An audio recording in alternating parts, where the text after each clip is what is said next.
এই আয়াতটা হচ্ছে হজ ফরজ হওয়ার আয়াত। আল্লাহ তাআলা এরপরে বললেন ওমান কাফারা, কেউ যদি অস্বীকার করে, হজে না যায়।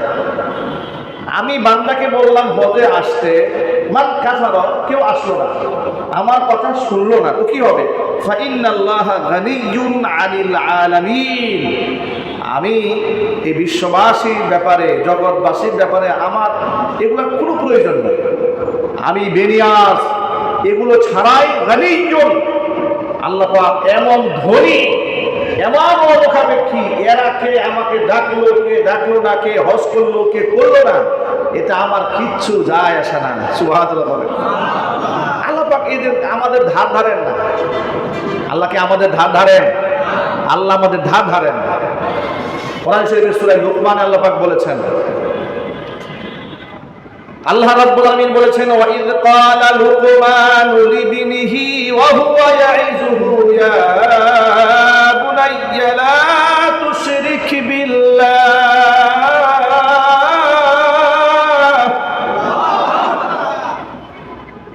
ইন্নাশ শিরকা লাযুলমুন আযীম।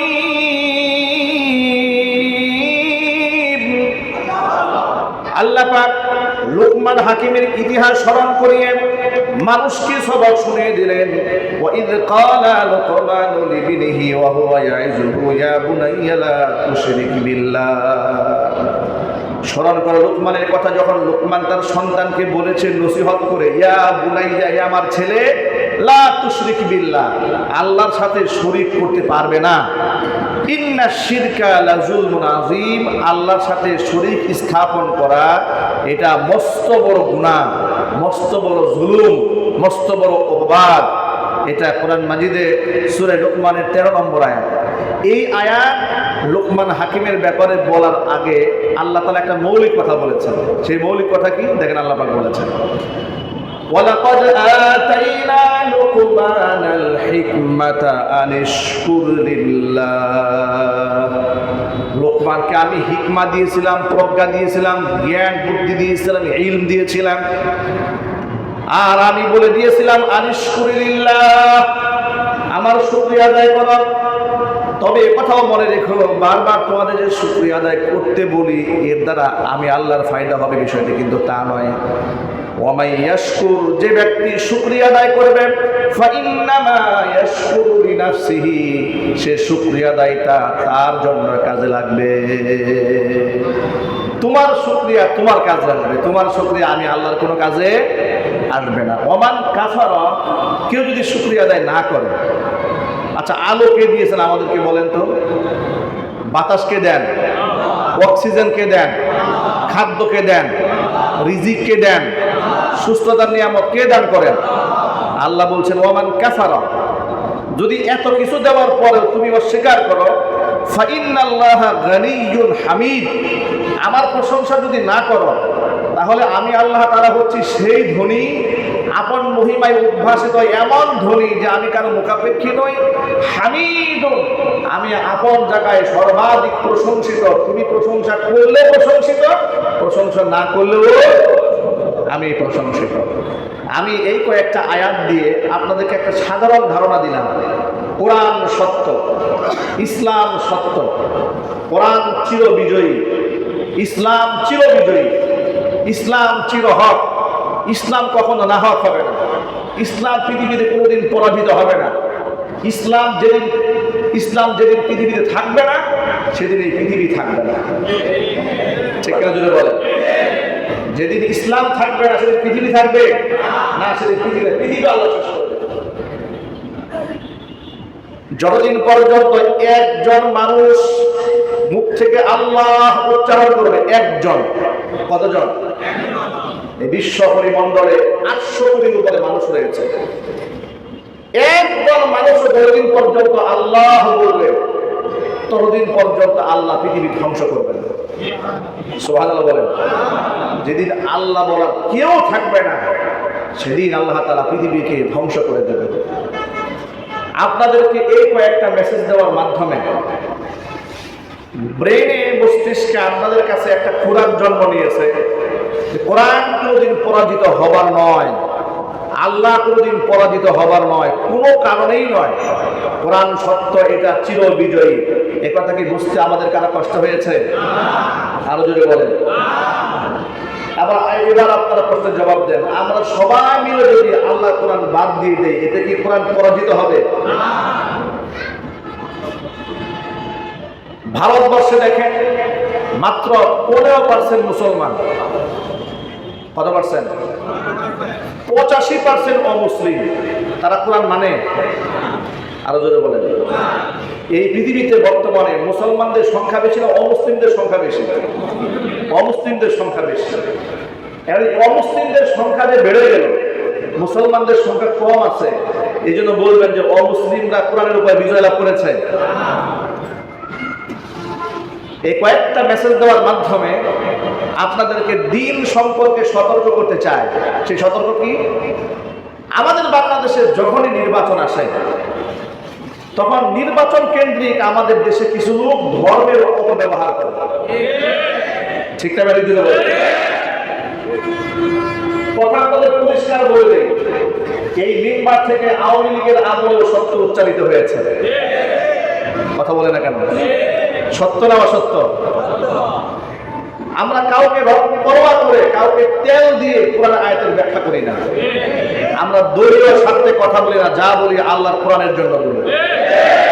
ঠিক কিনা? কি আমাদের সমালোচনা করলো, কি আমাদের অ্যাপ্রিশিয়েট করলো, কি আমাদেরকে চুমা দিল, কি আমাদের মাথায় তুলে নাচলো, এগুলো দেখার কোনো প্রয়োজন নেই। আমার আল্লাহ কোরআনে যা বলেছেন আমাকে সেটাই তুলে ধরতে হবে। এটা যদি আমার বাবার বিরুদ্ধে যায়, সেটাও বলতে হবে। এই ব্যাপারে কোনো আপোষ নাই। দিনের ব্যাপারে যদি আপোষ চলে আসে, তাহলে ঈমান থাকলো? ঈমানই তো থাকলো। তাহলে আমার দেখছি দিনের খেদমত হবে। মনে রাখবেন, আল্লাহর দ্বীন ব্যক্তিগত জীবনের প্রয়োজন আছে, সামাজিক জীবনের প্রয়োজন, রাজনীতির মাঠেও প্রয়োজন। এই কথা তো আমরাই বলি না কথাটা? সারা জীবন মিম্বার থেকে কথা বলেছি না যে ব্যক্তি জীবনে ইসলাম প্রয়োজন, সামাজিক জীবনের প্রয়োজন, রাজনৈতিক মাঠের প্রয়োজন, জাতীয় সংসদে ইসলাম প্রয়োজন, আছে না নাই? এই কথাগুলো এই মিম্বার থেকে উচ্চারিত হয় নাই? দিন কায়েমের দরকার আছে না নাই? এখন কোন ব্যক্তি যদি রাষ্ট্রীয় পর্যায়ে ইসলাম নেওয়ার জন্য কোরআনের আয়াতের অপব্যাখ্যা করে, আল্লাহ রাসূলের হাদিসের অপব্যাখ্যা করে, তখন অবশ্যই বুঝতে হবে আল্লাহর দ্বীন তার উদ্দেশ্য নয়, তার উদ্দেশ্য ক্ষমতার চেয়ার। আল্লাহর কসম, ক্ষমতার চেয়ার আমাদের কোনোদিন টার্গেট ছিল না। আমাদের টার্গেট একটাই, আল্লাহর জমিনে দ্বীন চলবে কার? হুকুম চলবে কার? এটাকে বাস্তবায়ন করতে হবে। এটাকে বাস্তবায়নের সংগ্রামে দাওয়াত, তাবলীগ, জিহাদ, লিখনি, বক্তব্য, সভা, সেম্পোজিয়াম, তাফসীর, তাদরিস, তালিম, তরবিয়া, মুযাকারা, মুআমালা সব চলবে। সব হচ্ছে দ্বীন কায়েমের এক একটা শাখা। কথা বলতে হবে, ঠিক কিনা? দ্বীন কাকে বলে শুনেন। দ্বীন তো বিরাট একটা বিষয়, ব্যাপক একটা শব্দ। কোরআন মাজিদ আল্লাহ তাআলা সূরা মাইদার মধ্যে বলেছেন, আল ইয়াওমা আকমালতু লাকুম দীনাকুম ওয়া আতমামতু আলাইকুম নি'মাতি ওয়া রাদিতু লাকুমুল ইসলাম দীনা। আজকের এই দিনে আমি তোমাদের জন্য তোমাদের দ্বীনকে পূর্ণ করে দিলাম, আমার নিয়ামতকে পূর্ণ করে দিলাম। দ্বীন ও ইসলামকে পরিপূর্ণ ধর্ম হিসেবে, আদর্শ হিসেবে, জীবন ব্যবস্থা হিসেবে আমি আল্লাহ তাআলা মনোনীত করে নিলাম। এখন এক বাক্যে জবাব দেন, বলেন আল্লাহর কাছে মনোনীত জীবন ব্যবস্থার নাম কি? মনোনীত ধর্মের নাম কি? মনোনীত পথের নাম কি? মনোনীত আদর্শের নাম কি? অতএব ইসলাম যেখানে, আমরা সেখানে। ঠিক না? ঠিক জুড়ে বলেন। ইসলাম নাই যেখানে, আমরা নাই সেখানে। ইসলামের শাখাগুলো কি? নামাজ, রোজা, হজ, যাকাত, পর্দাপোশিতা, মিথ্যা কথা না বলা, চুরি না করা, গীবত শিকায়ত না করা, এই সব ধর্মেরই অংশ। ঠিক কিনা বলেন? এগুলো ধর্ম। এগুলো কি? ধর্ম। এখন এই ধর্মের অনেক শাখা প্রশাখা আছে। কিছু কিছু আমল আছে ব্যক্তিগত, কিছু কিছু আমল আছে সামাজিক, কিছু কিছু আমল আছে রাজনৈতিক, কিছু আমল আছে রাষ্ট্রীয়। আমাদের সমাজে যেটা আছে, ব্যক্তিগতভাবে ইসলাম কায়েম আছে অনেক জায়গায়। ব্যক্তিগত নামাজ কায়েম আছে, ব্যক্তিগত রোজা কায়েম আছে, ব্যক্তিগত হজ কায়েম আছে, ব্যক্তিগত অনেকে যাকাতও দেয়, তার মধ্যে যাকাতও কায়েম আছে। ঠিক না ব্যাপারে জুড়ে বলি। কিন্তু ইসলামের পরিপূর্ণ রূপরেখা, অর্থাৎ জীবনের সকল ক্ষেত্রে দ্বীন, এটা হচ্ছে ইসলামের পূর্ণতা।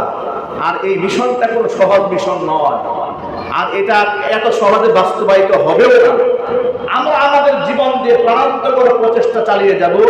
আমাদের জীবনের নখ কাটা থেকে শুরু করে, চুল কাটা থেকে শুরু করে সংসদ ভবন পর্যন্ত আমরা দাওয়াতের মিশন চালিয়ে যাব আল্লাহর কোরআন দিয়ে দেশ, সমাজ, রাষ্ট্র পরিচালনা করার জন্য। কিন্তু হুকুমতে ইসলামিয়া, ইসলামকে রাষ্ট্র ব্যবস্থায় নিয়ে যাওয়া, এটা দ্বীনকে পূর্ণাঙ্গ করার একটা বড় জারিয়া, বড় মাধ্যম। এখানে গেলে ইসলামের অনেক কাজ সমাজে বাস্তবায়ন করা সহজ হয়ে যাবে। যেমন সুদ ভিত্তিক অর্থ দেশে পরিচালিত হচ্ছে, এটা যদি আমরা কিয়ামত পর্যন্ত ওয়াজ করি, দেশ থেকে আমরা সুদ বন্ধ করতে পারবো না, রাষ্ট্রীয়ভাবে পারবো না। তবে আমাদের কথা শুনে অসংখ্য লোকেরা ব্যক্তিগত সুদ ছেড়ে দিয়েছে। এ কথা কি সত্য না অসত্য? আমাদের বয়ান শুনে অসংখ্য লোকেরা নামাজ পড়ে, এ কথা কি সত্য না অসত্য? তাহলে এগুলা কি দ্বীন কায়েমের আন্দোলন নয়? দ্বীন কাকে বলে? নামাজ, রোজা, হজ, যাকাত, পর্দা, পূজা, মানে আল্লাহর পক্ষ থেকে নাযিলকৃত যত বিধান। এক কথায় আল্লাহর পক্ষ থেকে মানবতার কল্যাণে আল্লাহ তাআলা যত আহকাম দিয়েছেন, যেখানে যতটুকু দিয়েছেন ততটুকু জীবনে বাস্তবায়ন করা হচ্ছে দ্বীন। ততটুকু বাস্তবায়ন করা কি দ্বীন। আল্লাহ যা হালাল করেছেন তা হালাল জ্ঞান করা, আল্লাহ যা হারাম করেছেন তা হারাম জ্ঞান করা, আল্লাহ যা করতে বলেছেন ফরজ সেটা আদায় করা, আল্লাহ যে কাজ করতে নিষেধ করেছেন সেখান থেকে বিরত থাকার নাম হচ্ছে দ্বীন। ঠিক কিনা বলেন? এখন এই দিনের দাওয়াত মিশন সর্বত্র ছড়িয়ে দিতে হবে। এই প্রচেষ্টা আমরা কাজে লাগাইতে হবে। বর্তমান যে সিস্টেম, গণতান্ত্রিক সিস্টেম নির্বাচন, এই নির্বাচন নিয়ে ওলামাদের ব্যাপক ফতোয়া রয়েছে, ইখতিলাফাত রয়েছে। অনেক ওলামা এখন গণতান্ত্রিক সিস্টেমটাকে কুফর এবং হারাম বলে, আবার অনেকেই সীমিত সময়ের জন্য জায়েজ বলেছেন। যেহেতু খেলাফত প্রতিষ্ঠা নাই, অন্য কোনো ওয়ে ইসলামকে নেওয়ার কোনো সুযোগ নাই, এই জন্য আয-যুরুরাতু তুবিহুল মাহযুরাত, এটা ফিকহের মূলনীতি। যতটুকু প্রয়োজন, যেমন কথায় উদাহরণ দিয়ে বলি, শুকরের মাংস খাওয়া হালাল না হারাম? আরো জোরে। এরপরে মৃত প্রাণীর গোশত খাওয়া হালাল না হারাম? এরপরে ছাদ থেকে পড়ে একটা প্রাণী মারা গেল, ওই প্রাণীর গোশত খাওয়া হালাল না হারাম? এই যে সমস্ত হারামগুলো কোরআন শরীফের সূরা মাইদার মধ্যে এসেছে, হুররিমাত আলাইকুমুল মাইতাতু ওয়াদ দামু ওয়া লাহমুল খিনজির ওয়া মা উহিল্লা লিগাইরিল্লাহি বিহি ওয়াল মুনখানিকাতু ওয়াল মাওউদাতু ওয়াল মুতারাদ্দিয়াতু ওয়ান নাসিহাতু ওয়া মা আকালা সাবউ ইল্লা মা যাক্কাইতুম। এই যে সমস্ত আয়াতগুলো আল্লাহ পাক স্পষ্ট বলে দিয়েছেন এই জিনিসগুলো খাওয়া হারাম। শেষে আল্লাহ বলেন ইল্লা মা তুরিরতু, তবে যদি তোমরা বাধ্য হয়ে যাও কোনো জায়গার মধ্যে, মানে এমন একটা জায়গার মধ্যে করেছো, তোমার হাত এখানে বেঁধে রাখছে, এখানে বেঁধে রাখছে, পা এখানে বাঁধছে, এখানে বাঁধছে, বাদ বেঁধে মুখকে এইরকম করে কাটা চামচ দিয়ে ফাঁকা করছে, এরপরে মুখের মধ্যে মদ ঢেলে দিয়েছে, আপনি যদি এই অবস্থায় খান, এই জন্য কি কাল হাসরের মাঠে আসামি হবেন? আরো জোরে বলেন। এটা হচ্ছে একেবারেই কোনো উপায় নাই তখন এই পন্থা অবলম্বন করা। উলামায়ে কেরাম, বর্তমান পৃথিবীর ওলামারা গণতান্ত্রিক সিস্টেমে রাজনীতি করার ব্যাপারে এই সিদ্ধান্ত দিলেন, যেহেতু আমাদের এই রাষ্ট্রগুলোতে খেলাফত ব্যবস্থা নাই, আর গণতান্ত্রিক সিস্টেমটা একটা কুফরি সিস্টেম। কারণ গণতন্ত্রের মূল বিষয় হচ্ছে জনগণ ক্ষমতার উৎস, সেখানে শিক্ষিত অশিক্ষিত সকলের মান সমান। ইসলাম কি আলেম যে আলেম না, যে বুঝে আর যে বুঝে না তাকে সমান বানিয়েছে? আর চিল্লাই বলেন। ইসলামের মূল নীতি হচ্ছে আমরুহুম শুরা বাইনাহুম, তাদের রাষ্ট্র সব পরিচালিত হবে সূরার মাধ্যমে। আর ওই সূরা কাদের মাধ্যমে পরিচালিত হবে? রাষ্ট্রের সবচেয়ে জ্ঞানী, মুহাক্কিক, মাহির, দক্ষ ব্যক্তিদের মাধ্যমে। এখন গণতান্ত্রিক সিস্টেম অবস্থা এ হয়েছে যিনি দেশ বিদেশ রাষ্ট্র সমাজ বিজ্ঞান দর্শন ভূগোল ইসলাম ইতিহাস সব বুঝেন, তার ভোটের যে মূল্য একটা মুসির ভোটের সেই মূল্য। ঠিক না ঠিক জুড়ে বলেন, এটা কি ইনসাফ হইল? কথা বুঝেন না মনে হয়? একটা জ্ঞানী মানুষ কোন সিদ্ধান্ত নিলে ভালো হবে, কোনটা নিলে খারাপ হবে, একজন জ্ঞানী মানুষের মতামত আর একটা মূর্খ অশিক্ষিত বর্বর জাহিল উদাসীন এর মতামত সমান? গাঁজাখোরের মতামত আর একজন আলেমের মতামত সমান? কিন্তু গণতান্ত্রিক সিস্টেমে সমান। গণতান্ত্রিক সিস্টেমে সমান। এই কয়েকদিন আগে কুষ্টিয়াতে আপনার এই যে লালন শাহ যে মাজার আছে, সেখানে গাঁজাখোরেরা প্রকাশ্যত গাঁজা খায়। গাঁজাখোরেরা বলেছে যে গাঁজাখোর থেকে অপমান করা যাবে না, কারণ এটা গাঁজাখোরকে গাঁজাখোর বললে এটা অপমান করা হবে, কারণ বলতে হবে সিদ্ধি পাতা। কারণ গাঁজা এটা কোনো খারাপ জিনিস নয়, এটা ভালো জিনিস, এটা আল্লাহর নিয়ামত। নাউজুবিল্লাহ বলে। এমনকি তারা কুষ্টিয়ার ডিসির সামনে বসে এক অ্যাডভোকেটের মাধ্যমে গাঁজা সেবনের পারমিশন চাচ্ছে, মাদক সেবনের পারমিশন চাচ্ছে। আপনি চিন্তা করেন কতটা নাক বল্টু স্ক্রু ঢিলা হয়ে গেলে ও গাঁজার পক্ষে ওকালতি করছে, গাঁজাকে বৈধ মনে করছে। গণতান্ত্রিক সিস্টেমে যেটা হয়েছে, ওই গাঁজাখোরের ভোট আর একজন হক্কানে আলেমের ভোটের মূল্য সমান হয়ে গেছে। কথা ঠিক না বেঠিক যদি বলেন? এটা সমাজে কখনো কল্যাণ বয়ে আনে না। কোরআন বলেছে বলা কিন্না আকসারহুম ফাসিকুন, সমাজের অধিকাংশ মানুষ ফাসিক। ওয়ালা কিন্না আকসারহুম লা ইয়ালামুন, অধিকাংশ মানুষের ইলম নাই, অধিকাংশ মানুষ বুঝে না। সব কোরআনে লেখা আছে। কোরআন বলে অধিকাংশ মানুষ বুঝে না, অধিকাংশ মানুষ জ্ঞানী নয়, অধিকাংশ মানুষের আকল জ্ঞান নেই। আর গণতন্ত্র বলে অধিকাংশ যা বলবে সেটা গ্যারান্টেড হবে, এমনকি তারা হালাল এবং হারাম নয়, অধিকাংশ মানুষ যেটা বলবে সেটাই রাষ্ট্রের আইন বলে বিবেচিত হবে। নাউজুবিল্লাহ বলবেন না? এই জন্য অথচ ইসলামের মূল কনসেপ্টটা হচ্ছে আসমান জমিনের সার্বভৌমত্বের সকল ক্ষমতার উৎস একমাত্র কে? আমরা যদি বলেন। এই জন্য গণতান্ত্রিক একটা পদ্ধতি এবং একটা আকীদাগত বিষয়। আপনি আকীদাকে প্রত্যাখ্যান করে শুধু পদ্ধতিকে গ্রহণ করেছেন, কারণ এই মাঠটা যদি আমরা এই সময় ছেড়ে দেই তাহলে আমাদের ওলামাদের এবং ইমানদার ব্যক্তিদের অ্যাবসেন্সে ক্ষমতার মসনদ দখল করবে সুদী কারবারিরা, চোর ডাকাত চান্দাবাজ ছিনতাইকারী মাস্তান। কথা বলেন। যারা হল দখল করবে, ফ্যাক্টরি দখল করবে, বাজার দখল করবে, স্ট্যান্ড দখল করবে, টেম্পো স্ট্যান্ড দখল করবে, চান্দা উঠাবে। ওলামায়ে কেরাম তখন সিদ্ধান্ত নিল অন্তত পক্ষে আমরা আকীদায় গণতান্ত্রিক যে মূল আকীদা বিশ্বাস, এটা বিশ্বাসী না হয়ে শুধু কিছুদিন যেন সিস্টেমটাকে গ্রহণ করে অন্তত পক্ষে মন্দের ভালো হিসেবে একটা মাধ্যম হিসেবে গ্রহণ করে হকপন্থী আল্লাহর পক্ষে কথা বলার জন্য, সমাজে ইনসাফ প্রতিষ্ঠার জন্য কিছু লোক সংসদে চলে যায়। এই লোকের সংখ্যা যদি দিন দিন বাড়তে থাকে তাহলে আমরা আশা করতে পারি ইনশাআল্লাহ একদিন না একদিন এদেশে ঘরে ঘরে ইসলামের আওয়াজ আমরা পৌঁছে দিতে পারব।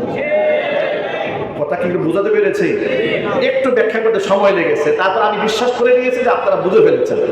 এখন কিন্তু এখনো পর্যন্ত অসংখ্য ওলামাদের মতামত এমন আছে যে না, গণতান্ত্রিক সিস্টেমে রাজনীতি করা যাবে না। অনেক ওলামা ইকরাম আছেন এই মতামত দিয়েছেন, আমরা তাদের মতামতকেও শ্রদ্ধা করি। কিন্তু আমি ব্যক্তিগতভাবে কোনটা মূল্যায়ন করি, আমি মনে করি মন্দের ভালো হিসেবে গণতান্ত্রিক আকীদা বিশ্বাসকে গ্রহণ না করে, কারণ আমাকে জবাই করলে আমি বিশ্বাস করবো না যে ক্ষমতার উৎস জনগণ। আমাকে যদি জবাই করে আমি তখনও বলবো ক্ষমতার একমাত্র উৎসকে।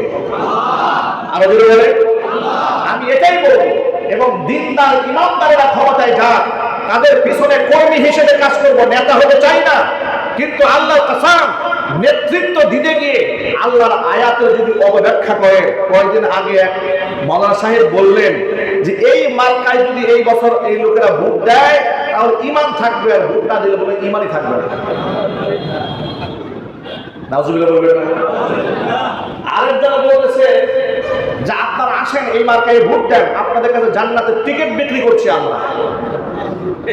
অমুক দলের লোকেরা জাহান্নামের টিকিট বেচে, আমরা আপনাদের কাছে জান্নাতের টিকিট বিক্রি করি। ভণ্ডামির তো একটা মাত্রা থাকা উচিত। কথা ঠিক না বেড়ে বলে আপনি জান্নাতের টিকিট বিক্রি করার কে? আপনার তো নিজেরই জান্নাতের খবর আছে কিনা গ্যারান্টি নাই। আপনি আরেকজনের কাছে টিকিট বিক্রি করেন। মনে রাখবেন, ইসলাম আমরাও চাই, কিন্তু বিকৃত ইসলাম চাই না। আল্লাহর কোরআনী সমাজ ব্যবস্থা চাই, কিন্তু আল্লাহর কোরআনের আয়াতকে ব্যঙ্গ করে নিজের রাজনৈতিক ফায়দা লুটবেন, সেটা আমাদের হায়াত থাকতে আমরা হতে দেব না ইনশাআল্লাহ।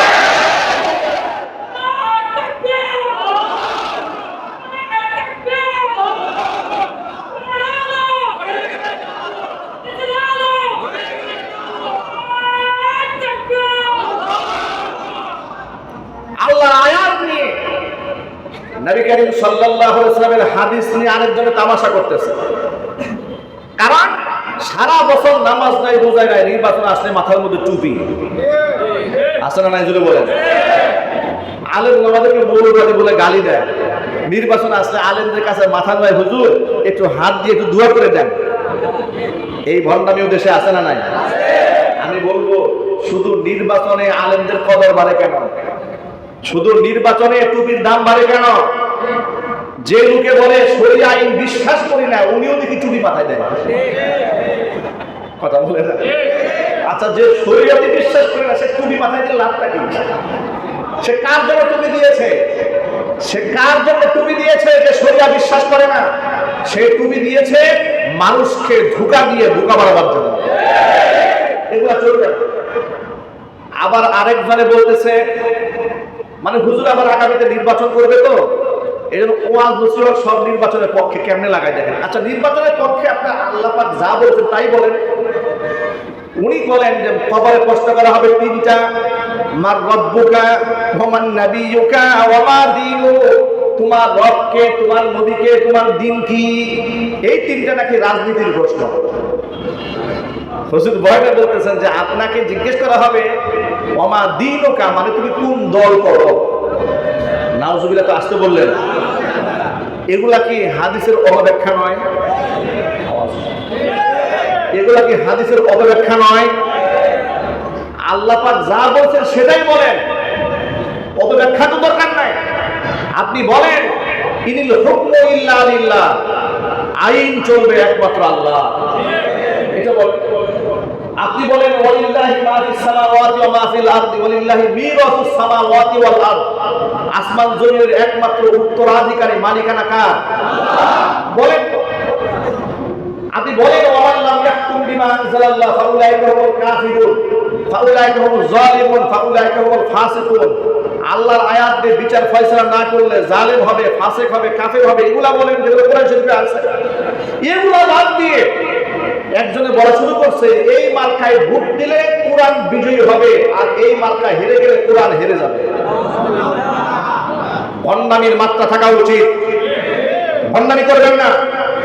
আল্লাহর কোরআন পরাজিত হবে না। আপনার মার্কা জিতলেও আল্লাহ বিজয়ী, আপনি হারলেও আল্লাহ বিজয়ী। ঠিক না? ঠিক জন্য বলেন। সারা পৃথিবীর মানুষ যদি আল্লাহর কোরআন ছেড়ে দেয়, এরপর আল্লাহর কোরআন বিজয়ী। আল্লাহর কোরআন হারার জন্য আসে নাই, কারণ এটা আল্লাহ পাকের সিফাত। আল্লাহ পাক বেনিয়াজ মুহতাজ নন আমাদের। তাম পৃথিবী যদি কোরআন ছেড়ে দেয়, এরপরে কোরআনের কিচ্ছু দায় আসবে না। কথা বলতে হবে, ঠিক না? ভণ্ডামি করার জায়গা পাও না। নির্বাচন আসলে মাথা নষ্ট হয়ে যায়। তাই এই মার্কায় ভোট দেন, একদম সরাসরি জান্নাতে চলে যাবে।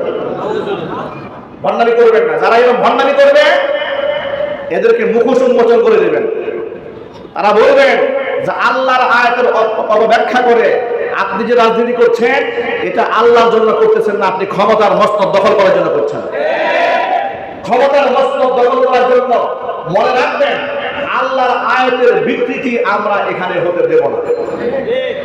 আমি বাংলাদেশের কিছু এই অঙ্গনের কিছু দলীয় বক্তা আছে বাংলাদেশে, এগুলো কোরআনের তাফসীরের ময়দানে বসে আল্লাহর আয়াতটাকে এমন ভাবে ব্যাখ্যা করে, এদের ব্যাখ্যা শুনে মনে হয় যে আল্লাহর আয়াত নাজিল হয়েছে এর দলে রাজনীতি করার জন্য। আমি ভুল বলে ক্ষমা করবেন। এদের ব্যাখ্যা শুনলে মনে হয় যে আল্লাহর যত আয়াত ৩০ পারা কোরআনে আছে সব নাজিল হয়েছে এর দলে রাজনীতি করার জন্য। এরকম কিছু লোক আছে না নাই? কথা বলেন, আছে না নাই? এরপরে তো মনের মতো করে তাফসীর করে, মুখে যা আসে তাই বলে। এমন কি নাউজুবিল্লাহি মিন যালিক, এক বক্তা কয়েকদিন আগে বলেছে নবী করিম সাল্লাল্লাহু আলাইহি ওয়াসাল্লাম শয়তানের খপ্পর থেকে বাঁচতে পারে নাই। নাউজুবিল্লাহ বলবেন না? যে বক্তা বলেছে নামের শুরুতে লেখা থাকে আল্লামা অমুক সাহেব, আল্লামা, এই আল্লামের জ্ঞানের অবস্থা যদি এই হয়, আমি এই জন্য একটা বয়ানের মধ্যে খুব দুঃখে বলেছিলাম যে এরা কি স্টেজে ওঠার আগে কি মদ গাঁজা খায় কিনা আমার বুঝে আসে না। কারণ যাদের মুখে আলেম হওয়ার পরে নবীর সম্মান রক্ষা থাকে না, যাদের মুখে আলেম হওয়ার পরে সাহাবীদের ইজ্জতের কথা মুখ থেকে বের হয় না, যাদের মুখ থেকে কোরআন শরীফের সঠিক তাফসীর বের না হয়ে ভুল তাফসীর বের হয়, যারা কোরআনের মঞ্চটাকে বিভিন্ন নায়ক নায়িকা, গায়ক গায়িকা, কমেডি এগুলো বানায়, যারা আল্লাহর আয়াতের অবব্যাখ্যা করে, এই যে হাদিসের অবব্যাখ্যা করেছে, কি বলেছে শোনেন, এই হাদিসের এটা মুসলিম শরীফের হাদিস, বিশুদ্ধ হাদিস। এই হাদিস নিয়ে বলে মুহাম্মদ সাল্লাল্লাহু আলাইহি ওয়াসাল্লামকে শয়তান ধোঁকা দিয়েছে, নামাজের মধ্যে কেরাতে পেশ লাগাই দিয়েছে। আচ্ছা, এই বিশ্বাস যদি কোনো মুসলমানের থাকে যে আল্লাহর নবীকে শয়তান ধোঁকা দিতে পারে, তাহলে এই আয়াতের উপর সন্দেহ আসবে না? কথা বুঝে নেই মনে হয়। কারণ রাসূল সাল্লাল্লাহু আলাইহি ওয়াসাল্লামকে যদি শয়তান ধোঁকা দিয়ে কবজা করতে পারে, তাহলে তো এই আয়াত আমরা রাসূলের মাধ্যমে পেয়েছি, তাহলে তো নাউযুবিল্লাহি মিন যালিক এই সন্দেহ ঢুকবে। তাহলে নিশ্চয়ই কোরআন শরীফে কিছু জায়গায় থাকতেও পারে যেখানে শয়তান পেশ লাগাই দিয়েছিল। নাউযুবিল্লাহ বলেন। এখন আপনারা বলেন রাসূলকে শয়তান ধোঁকা দিতে পেরেছে? আরো জোরে বলুন। ছোট্ট একটা হাদিসের রেফারেন্স শোনাই। আল্লাহর হাবিব সাল্লাল্লাহু আলাইহি ওয়াসাল্লাম বলেছেন, জেনে রেখো আলা মিনকুম, তোমরা জেনে রেখো তোমাদের এমন কোন ব্যক্তি নাই, মা মিনকুম মিন আহাদিন ইল্লা ওয়া ক্বাদ বুকিলা বিহি কারিনুহু মিনাল জিন্নি। মুসলিম শরীফের হাদিস। তোমাদের এমন কেউ নাই যার সাথে করে একটা শয়তান লাগা নাই। সবার সাথে একটা করে শয়তান আছে। কি আছে? জিন শয়তান আছে। কলু সাহাবায়ে কেরাম জিজ্ঞেস করলেন, ওয়া ইয়াকা ইয়া রাসূলুল্লাহ, হে আল্লাহর রাসূল আপনার সাথেও আছে? নবীজি সাল্লাল্লাহু আলাইহি ওয়াসাল্লাম বলেন, হ্যাঁ আমার সাথেও আছে, কিন্তু আল্লাহ তাআলা আমাকে তার উপর সাহায্য করে এমন বিজয় করেছেন যে ও আমার কাছে আত্মসমর্পণ করতে বাধ্য হয়েছে।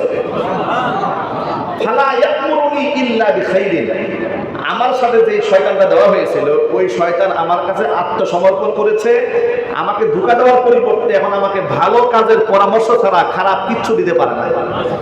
আল্লাহু আকবার বলেন। একটা হাদিস, এটা এর মাধ্যমে জেনে নিলেন যে নবী সাল্লাল্লাহু আলাইহি ওয়াসাল্লামকে শয়তান ধোঁকা দিতে পারবে না। যে হাদিস নিয়ে ওই তথাকথিত আল্লামা অপব্যাখ্যা করেছে, হাদিসটা শুনে আপনাদেরকে, তিনি বলেছেন যে নবী করিম সাল্লাল্লাহু আলাইহি ওয়াসাল্লামের নামাজে নাকি পেশ লাগাই দিয়েছে শয়তান। অথচ মূল হাদিস হচ্ছে রাসূল সাল্লাল্লাহু আলাইহি ওয়াসাল্লাম সাহাবীদেরকে গল্প শোনাচ্ছেন, ও সাহাবীরা গত রজনীতে ইন্না ইফরাত তাফাল্লাকা ইফরিতুম মিনাল জিন্নি, গত আল-বারিহা গত রাতে জিন আমার নামাজে ডিস্টার্ব করার জন্য চেষ্টা করেছিল, কিন্তু আল্লাহ তাআলা আমাকে সাহায্য করেছেন বিধায় সে আমাকে তো ডিস্টার্ব করতে পারে নাই, আমি নামাজ শেষে তাকে ধরে ফেলেছি। ধরে ফেলার পরে আমি মনে মনে সিদ্ধান্ত নিয়েছিলাম যে মসজিদে নববীর কোনো একটা খুঁটির সাথে তাকে বেঁধে রাখি, যাতে করে সকালবেলা তোমরাও তারা দেখতে পারো। পরক্ষণে আমার ভাই হযরতে সুলাইমান আলাইহিস সালাতু ওয়াস সালামের সেই দুয়ার কথা মনে পড়ে গেল, রব্বি হাবলি মুলকান লা ইয়ানবাগি লি আহাদিন, আল্লাহ তুমি আমাকে এমন একটা রাজত্ব দান করবে যে আমার পরে আর কেউ এই রাজত্ব পাবে না। এখন আমি মনে মনে ভাবলাম যে জিনের উপরে রাজত্ব করেছে আমার ভাই সুলাইমান আলাইহিস সালাতু ওয়াস সালাম, এখন আমি যদি তার সেই কর্তৃত্বটা নিয়ে নেই তাহলে এই দুয়াটা থাকলো না তার। এই জন্য আমি ইচ্ছা করে ওই জিনকে আর বেঁধে রাখি নাই, শয়তানকে আমি ছেড়ে দিয়েছি, অত্যন্ত লাঞ্ছিত অপমানিত করে তাকে আমি ছেড়ে দিয়েছি। এই হচ্ছে বুখারী মুসলিম শরীফের হাদিস।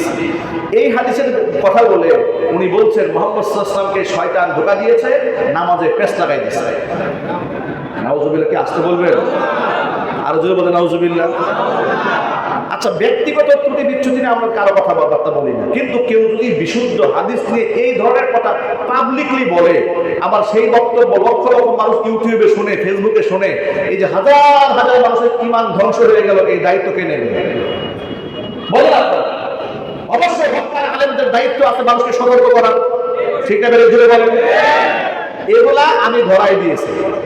ধরাই দেওয়াতে দেখবেন যে ফেসবুকে, ইউটিউবে আমাকে কত প্রকারের গালি, কত প্রকারের গালিগালাজ, কত সমালোচনা। এই হুজুর অমুকের কাছে টাকা খেয়েছে, বিএনপির কাছ থেকে টাকা খেয়েছে, অমুক দলে টাকা দিয়েছে, আওয়ামী লীগের দালালি করেছে। আমি তাদেরকে বলি, আওয়ামী লীগের রাজনৈতিক ধর্মীয় যে সমস্ত কর্মকাণ্ডের মধ্যে তারা হস্তক্ষেপ করেছিল, এই মিম্বার থেকে আমি কথা বলেছি। কথা বলার অপরাধে আওয়ামী লীগের আমলে মামলা খেয়েছে। বিএনপির বড় লিডার যখন বলেছে যে শরীয়ত আইন বিশ্বাস করি না, তাকে আমি এই মিম্বারে বসে মুক্তার ফতোয়া দিয়েছি। ও যখন আওয়ামী লীগের বিরুদ্ধে ফতোয়া দিয়ে খুব মজা লাগে, বিএনপির বিরুদ্ধে ফতোয়া দিয়ে মজা লাগার দর। তোমরা যখন পূজায় যাও তখন তোমাদের বিরুদ্ধে কথা লাগলে আমরা দালাল হয়ে যায়। ভণ্ডামি বাংলার মাটিতে চলবে না, কারণ তুমি তোমার তথাকথিত রাজনৈতিক ফায়দা হাসিল করার জন্য আল্লাহর আয়াতকে অস্বীকার করবে, রাসূলের হাদিসকে ব্যঙ্গ করবে, পূজায় গিয়ে মুশরিকদের সাথে মাখামাখি করবা, আবার তাদেরকে নিজের দলের কর্মী বানাইবা। আল্লাহর কসম, কোন মুশরিকের সাথে মাখামাখি করে এই জমিনে দ্বীন কায়েম তো হবেই না, ভণ্ডামি ছাড়া কিচ্ছু হবে না। মনে রাখবেন, আলেমুল আমাদের জবান, এটা আমানত। নবী করিম সাল্লাল্লাহু আলাইহি ওয়াসাল্লাম কি বলেছেন শুনেন। হুজুর বলেছেন, ইয়াহমিলু হাযাল ইলমা মিন কুল্লি খালাবিন হুজুর। এই পৃথিবীতে প্রত্যেক যুগে যুগে আল্লাহ তাআলা এমন কিছু ইনসাফকার আলেম সৃষ্টি করে দেবেন। ইয়াহমিলু হাযাল ইলমা মিন কুল্লি খালাবিন হুজুর, যারা এই ইলমের ধারক এবং বাহক হবে, তাদের তিনটা মৌলিক দায়িত্ব থাকবে। কয়টা? জোরে বলেন কয়টা? তিনটা। আগে উচ্চারণ করেন। আলেমদের তিনটা মৌলিক দায়িত্ব আছে, মনে রাখবেন এটা। হাত তোলেন। কয়টা? এটা আলেমদের মৌলিক দায়িত্ব। কোন আলেম? যারা লেখাপড়া করার যোগ্য, বিজ্ঞ, মুহাক্কিক, মুদাক্কিক, গবেষক। তিনটা দায়িত্ব আছে। দায়িত্ব কি?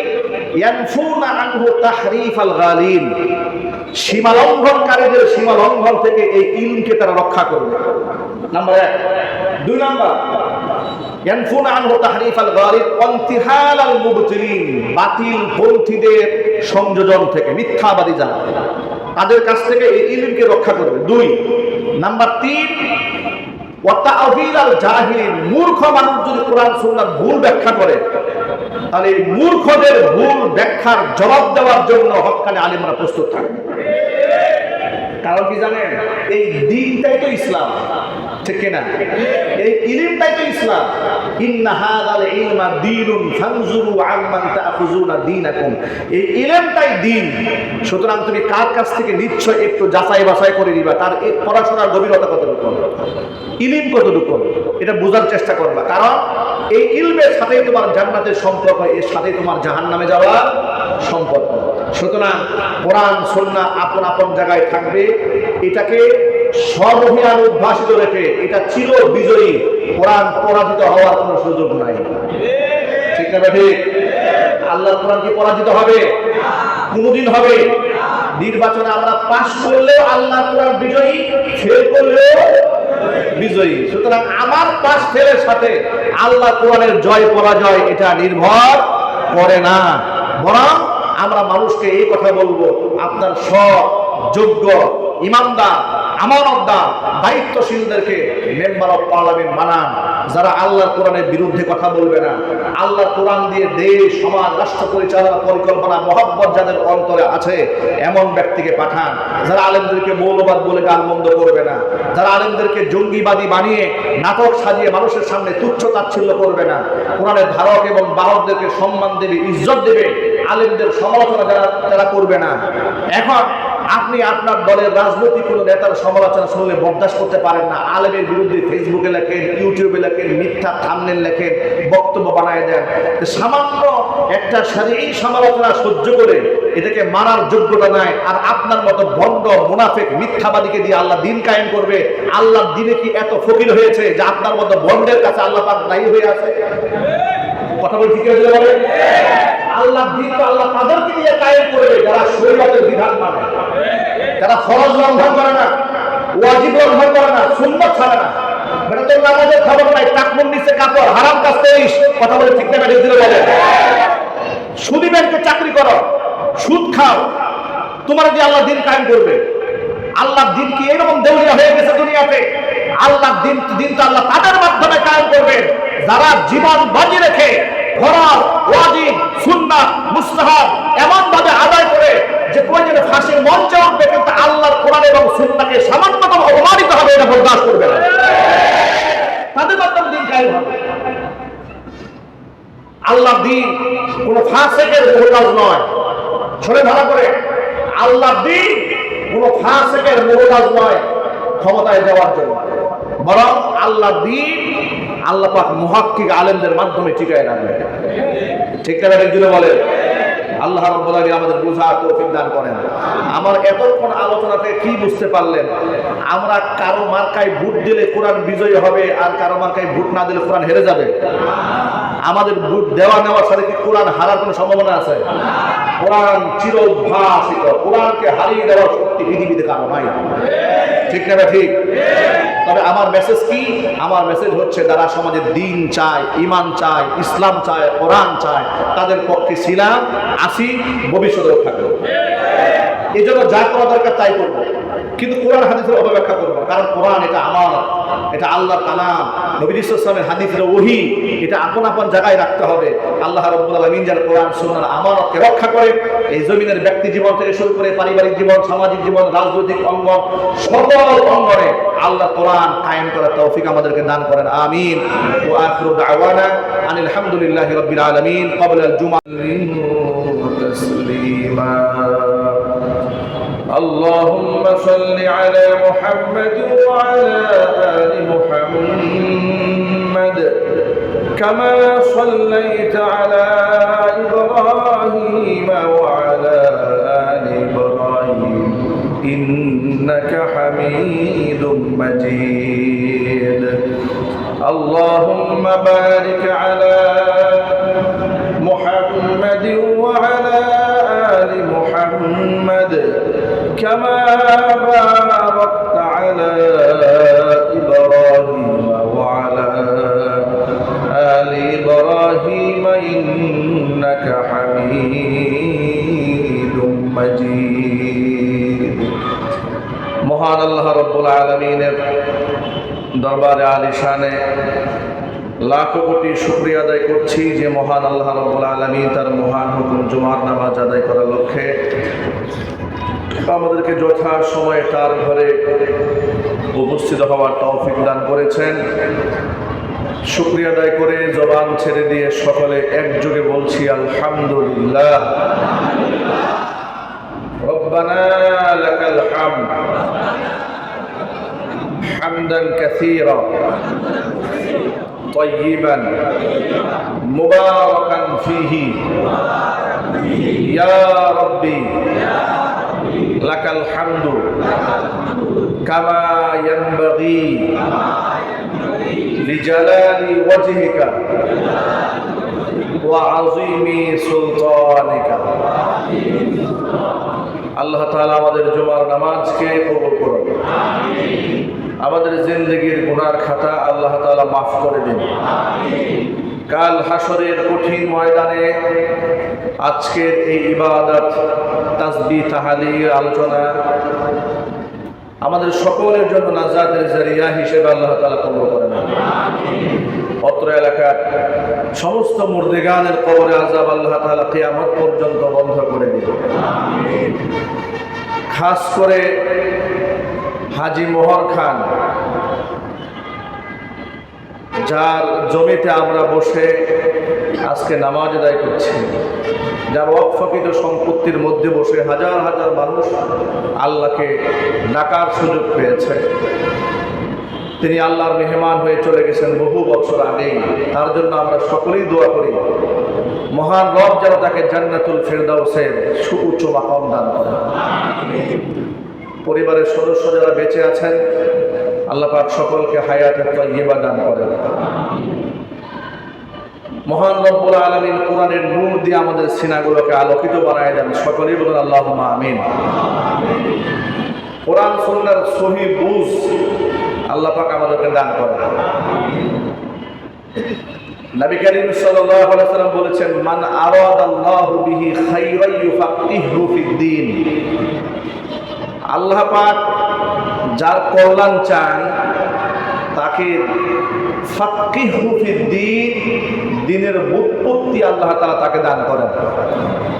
হাদিসের দুইটা তরজমা, একটা হচ্ছে আল্লাহ পাক যার কল্যাণ চান তাকে আল্লাহ তাআলা দ্বীনের গভীর জ্ঞান দান করেন। আরেকটা ব্যাখ্যা হচ্ছে আল্লাহ পাক যার দ্বারা কল্যাণ চান,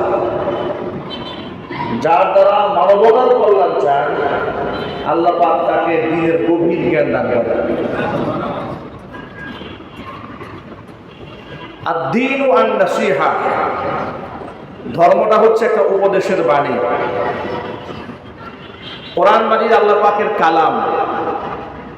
এই কোরআন নির্ভেজাল, অথেন্টিক, এখানে সংশয় করার, সন্দেহ করার কোনো গুঞ্জাইশ নাই। কোরআনকে চ্যালেঞ্জ করতে পারে কিংবা কোরআনকে হারিয়ে দিতে পারে এমন কোনো শক্তি পৃথিবীতে জন্মগ্রহণ করে না। ঠিক না ঠিক? কোরআনকে চ্যালেঞ্জ করতে পারে, কোরআনকে মোকাবেলা করবে, কোরআনের উপরে বিজয়ী লাভ করবে এমন কোন শক্তি পৃথিবীতে জন্মগ্রহণ করে না। এর নাজিল হয়েছে লিইউযহিরাহু আলা দ্বীনি কুল্লি, দ্বীনটাকে গোটা বিশ্বের সমস্ত ভ্রান্ত মতাদর্শের উপরে এটাকে প্রতিষ্ঠিত করার জন্য আল্লাহ তাআলা নাজিল করেছেন বিশ্বনবী মুহাম্মদ রাসূলুল্লাহ সাল্লাল্লাহু আলাইহি ওয়াসাল্লামের উপরে। এই আজকের এই দিন পর্যন্ত গোটা দুনিয়ার মধ্যে কোরআন স্বমহিমায় উদ্ভাসিত হয়ে বিশ্ব মানবতার কল্যাণে রাজ করছে এবং মাথা উঁচু করে দাঁড়িয়ে বলছে, যালিকাল কিতাবু লা রাইবা ফীহি, আমি সেই কিতাব যার মধ্যে ভুলের কোনো সম্ভাবনা নাই, সংশয় করার কোনো উপায় নেই। আল্লাহু আকবার। বিশ্ব পরিমণ্ডলে কোন কিতাব মাথা উঁচিয়ে বলবে যে আমার মধ্যে সন্দেহ নাই, সংশয় নাই, একমাত্র কোরআনের কথা বলতে পারে? তাহলে কোরআন কি পরাজিত হয়েছে না বিজয় হয়েছে? আরো যেন বলুন, কে গ্রহণ করেছে আর কে গ্রহণ করলো না, এর উপরে কোরআনের বিজয় পরাজয় নির্ধারণ করে। আবার বলি, কোরআন কে গ্রহণ করলো আর কে গ্রহণ করলো না, এর উপরে কোরআনের জয় পরাজয় নির্ভর করে না। কেউ গ্রহণ করলেও কোরআন বিজয়ী, গ্রহণ না করলেও কোরআন বিজয়ী। আরেকটু খোলাসা করে বলি, এই পৃথিবীতে অসংখ্য নাস্তিক আছে যারা স্রষ্টাকেই বিশ্বাস করে না। এখন নাস্তিকরা যে এত অসংখ্য সংখ্যক নাস্তিক পৃথিবীতে আল্লাহকে বিশ্বাস করে না, সোজা এ কথা কি বলা যাবে যে আল্লাহর অস্তিত্ব তাহলে নাই হয়ে যাচ্ছে? মানে কেউ বিশ্বাস করা কিংবা না করার উপরে আল্লাহ পাকের মর্যাদা কমা বাড়ার কোনো সম্পর্ক নাই। এমনকি যদি পৃথিবীর সমস্ত মানুষ আল্লাহকে অস্বীকার করে, এতে কি আল্লাহ রাব্বুল আলামিনের মান মর্যাদা একটু কমে যাবে? কেউ বলতে পারবে যে আল্লাহর পরাজয় করেছে? নাউযুবিল্লাহ, এই কথা বলা যাবে? ধরেন এই যে আমরা যারা এখানে আছি, আমরা কেউ আল্লাহর কোরআন আইন মানলাম না, এর দ্বারা কি আল্লাহর কোরআন পরাজিত হলো? না, আমরা পরাজিত হলো। ঠিক কিনা? আমরা সত্য গ্রহণ করতে না পেরে আমরা পরাজিত হলো, কিন্তু আল্লাহর কোরআন চিরবিজয়ী, এটা কোনোদিন এর পরাজয় হবে না। এটাকে চ্যালেঞ্জ করতে পারে এমন হিম্মতিত কারণ নাই। জয় পরাজয়, কোরআন গ্রহণ করা, এর সাথে কোরআনের জয় পরাজয়ের সম্পর্ক না, কারণ কোরআন আল্লাহ পাকের কালাম। আল্লাহ, এটা আল্লাহ পাকের সিফাত। আল্লাহ হচ্ছেন সেই মহান সত্তা। আল্লাহুস সামাদ, লাম ইয়ালিদ ওয়া লাম ইউলাদ ওয়া লাম ইয়াকুল লাহু কুফুয়ান আহাদ। আমার আল্লাহ এমন বেনিয়াজ, এমন অমুখাপেক্ষী, তিনি কারো মুখাপেক্ষী নন, বরং তিনি আপন মহিমায় উদ্ভাসিত। জোরে জোরে বলেন সুবহানাল্লাহ। উদাহরণ দিয়ে দেখেন, হজের ব্যাপারে আল্লাহ তাআলা আয়াত বর্ণনা করলেন, ওয়ালিল্লাহি আলান নাসি হিজ্জুল বাইতি من استطاع إليه سبيلا ومن كفر فإن الله غني عن العالمين الله تعالى বলেন ولله على الناس حج البيت من استطاع إليه سبيلا যেই ব্যক্তির সামর্থ্য আছে বাইতুল্লাহ যাওয়ার হজ করার সামর্থ্য যার আছে সে যেন হজ করে, এটা আমি আল্লাহর হক। ওয়ালিল্লাহি আলান নাস, মানুষের উপরে আল্লাহর হক। কি আল্লাহর হক? যে মানুষ বাইতুল্লাহ হজে যাবে।